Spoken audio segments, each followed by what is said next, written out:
Mitos atau fakta? Mitos atau fakta? Selamat datang di Mitos atau Fakta. Silakan komen. Komen, komen, komen. Komen, komen, komen. Mitos atau fakta? Kali ini kita akan membawakan sebuah cerita, yang mana silahkan Anda semua tebak apakah itu hanya mitos atau fakta yang pernah terjadi. Tentu kita semua tahu bahwa mitos itu adalah cerita yang dipercaya sebagai hasil imajinasi dan kebenarannya tidak dapat dibuktikan. Sedangkan fakta adalah suatu peristiwa atau keadaan yang benar-benar terjadi dan dapat dibuktikan. Fakta dapat diperoleh melalui pengamatan terhadap suatu objek atau peristiwa. Sekarang masuk ke video. Dikatakan bahwa pada masa lalu hidup seseorang yang bernama Bagus Songgom. Bagus Songgom atau yang dikenal dengan Kiai Ngabdurrahman atau Ki Ageng Selo. Dikatakan menurut kabar yang beredar bahwa Ki Ageng Selo juga dikenal sebagai Kiai Ngabdurrahman. Beliau adalah tokoh spiritual yang hidup pada masa kerajaan Demak. Selanjutnya menurut kabar yang beredar bahwa Ki Ageng Selo dengan nama kecil Bagus Songgom berasal dari keturunan Ki Getas Pandawa. Dia lahir pada akhir abad ke-15 atau awal abad ke-16 pada masa kekuasaan Sultan Trenggana di Demak. Meskipun ia sempat ditolak menjadi prajurit, Ki Ageng Selo tetap memperoleh ketenaran. Sebagai tokoh spiritual yang memiliki kesaktian unik dalam menaklukkan petir. Setelah ditolak menjadi prajurit, maka Ki Ageng Selo menetap di sebuah desa di sebelah timur Tawangharjo, Kabupaten Grobogan dan menjalani kehidupan sebagai petani. Sambil mendalami ilmu agama, kehidupannya yang penuh dengan kesalehan dan ketekunan membuatnya menjadi sosok yang sangat dihormati dan berpengaruh di desa Selo. Desa ini dikenal dengan keberadaan bukit atau gunung berapi yang menjadi sumber garam dan api abadi. Konon kisah terkenal Ki Ageng Selo sebagai manusia penangkap petir dimulai saat ia sedang mencangkul ladang di sawah. Langit mendung dan hujan turun tiba-tiba disusul petir dan kilat yang mengganggu kegiatan sehari-hari. Sementara orang-orang berlarian ketakutan, Ki Ageng Selo justru menantang petir tersebut untuk menampakkan dirinya. Petir berubah menjadi naga dan berbagai makhluk menakutkan. Tetapi Ki Ageng Selo berhasil mengalahkan petir dan mengikat makhluk tersebut. Kisah Ki Ageng Selo sebagai penangkap petir diabadikan pada lawang bledek, atau pintu Masjid Agung Demak berupa ukiran yang menggambarkan peristiwa ini. Motif tumbuh-tumbuhan dan mahkota mirip stupa dan tumpal cemara dan kepala naga. Yang menyemburkan api adalah simbol dari kisah epik Ki Ageng Selo. Ki Ageng Selo juga dikenal sebagai guru yang berpengaruh dalam masyarakat. Ia mengajarkan ajaran tentang filsafat hidup dan keagamaan yang dipraktikkan secara luas pada masanya. Tulisan-tulisan dan ajaran Ki Ageng Selo yang dikenal sebagai Papali menjadi pijakan penting bagi pemikiran Jawa. Para muridnya mencatat dan menuliskan ajaran-ajarannya dalam bentuk tembang Macapat Papali yang membahas tentang kesusilaan dan kebatinan dan keagamaan. Menurut kabar beredar yang lain disebutkan bahwa makam Ki Ageng Selo terletak di Desa Selo, Kecamatan Tawangharjo, Kabupaten Grobogan, Jawa Tengah. Banyak masyarakat yang mengunjungi makam Ki Ageng Selo dengan tujuan mencari berkah. Ki Ageng Selo terkenal dengan legendanya menangkap petir. Makam Ki Ageng Selo banyak dikunjungi peziarah, karena berkembang cerita di masyarakat mengenai kesaktiannya yang sangat luar biasa, yaitu menangkap petir. Ki Ageng Selo juga dipercaya sebagai tokoh leluhur spiritual dan leluhur Kesultanan Mataram di Jawa Tengah. Lokasi wisata religi tersebut ramai dikunjungi masyarakat umum pada malam Jumat.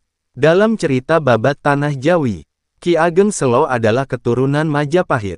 Prabu Brawijaya, Raja Majapahit, beristri Putri Wandan Kuning. Putri tersebut melahirkan seorang anak laki-laki yang bernama Bondan Kejawan. Berdasarkan ramalan ahli nujum, anak tersebut akan membunuh ayahnya. Raja kemudian menitipkan Bondan kepada juru sabin Raja Ki Buyut Masarar. Setelah dewasa, Raja kembali menitipkan kepada Ki Ageng Tarup untuk belajar agama Islam dan ilmu kesaktian. Ki Ageng Tarup mengubah nama Bondan Kejawan menjadi Lembu Peteng. Dalam perjalanannya, Lembu Peteng dinikahkan dengan Dewi Nawangsih, anak Ki Ageng Tarup dari istri bidadari Dewi Nawang Wulan.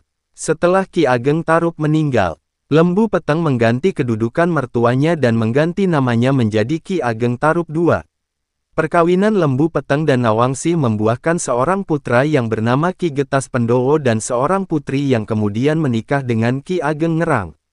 Ki Ageng Getas Pandowo memiliki 7 anak, yaitu Ki Ageng Selo, Nyai Ageng Pakis, Nyai Ageng Purna, Nyai Ageng Kare, Nyai Ageng Wanglu, Nyai Ageng Bokong dan Nyai Ageng Adibaya. Dikatakan juga bahwa Ki Ageng Selo senang bertapa di hutan dan gua dan gunung sambil bertani di sawah. Dia tidak mementingkan harta dunia. Hasil panen sawahnya selalu dibagi-bagi dengan tetangga yang membutuhkan. Pada perkembangannya, Ki Ageng Selo mendirikan perguruan Islam. Salah seorang muridnya adalah Mas Karebet, calon Sultan Pajang yang bergelar Hadiwijaya. Dalam tapanya Ki Ageng Selo selalu memohon kepada Tuhan supaya dapat menurunkan raja-raja besar yang menguasai seluruh Jawa. Nama Selo yang melekat pada nama Ki Ageng terkait dengan kekalahannya melawan Banteng Liar. Suatu saat Ki Ageng ingin melamar menjadi prajurit Tamtama di Demak. Syaratnya adalah dia harus diadu dengan Banteng Liar. Dalam perkelahian tersebut, Ki Ageng dapat membunuh Banteng. Namun dia takut dengan percikan darahnya. Akhirnya lamarannya sebagai prajurit ditolak. Karena sakit hati, Ki Ageng kembali ke desanya di Selo. Disebutkan juga di kabar yang beredar lainnya bahwa suatu hari Ki Ageng Selo mencangkul di sawah dalam kondisi mendung. Tak lama kemudian hujan turun dengan lebat dengan halilintar. Belum lama mencangkul, Ki Ageng Selo disambar bledek yang kemudian berwujud kakek-kakek. Ki Ageng Selo cepat-cepat menangkap dan mengikat kakek di pohon gandri. Ki Ageng kemudian menyerahkan bledek atau kakek-kakek tersebut kepada Sultan Demak. Sultan Demak menempatkan kakek di jeruji besi di tengah alun-alun. Banyak orang berdatangan untuk melihat wujud bledek tersebut.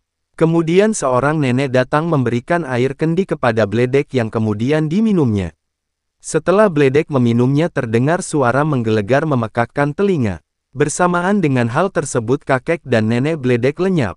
Keinginan mendirikan kerajaan semasa hidupnya.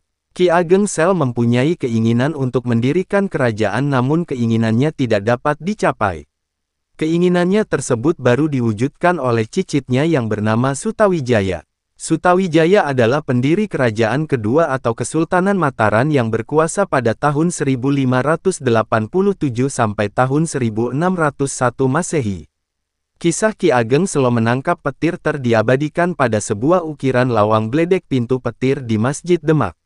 Bagaimana menurut Anda semua? Apakah cerita di atas merupakan mitos dan cerita sebelum tidur atau memang fakta yang pernah terjadi? Silahkan tulis di kolom komentar. Tidur, tidur, tidur, tidur. Ayo kita tidur.